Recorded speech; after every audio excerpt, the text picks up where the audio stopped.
Friday Workshop. What are we doing this week? This week we're showing you how we changed the bandsaw We blade. change a bandsaw blade? Yeah, We do it like all the freaking time. So, we're going to show you how we do it. So, here we go. there we go. So the first thing to be aware of when you change a bandsaw blade is to check your owner's manual. Honestly, our bandsaw is going to be different than your bandsaw. A lot of bandsaws operate in a similar way, but just to be careful, even if you have the same version as us, go by your owner's manual. That's going to be the safety way to do it. We're just going to show you how we change ours, but make sure on yours, you make sure you do the owner's manual way.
That's how you change a bandsaw blade.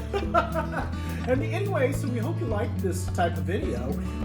We change a bandsaw blade all the time. Constant. Yeah, constantly, because we go from the really thin blade where we do curve cuts to where we're doing resaws and the thicker blade all the time. So that's how we do it, and it's a pretty simple process. And if you like videos like these, you should check out this one, like and subscribe.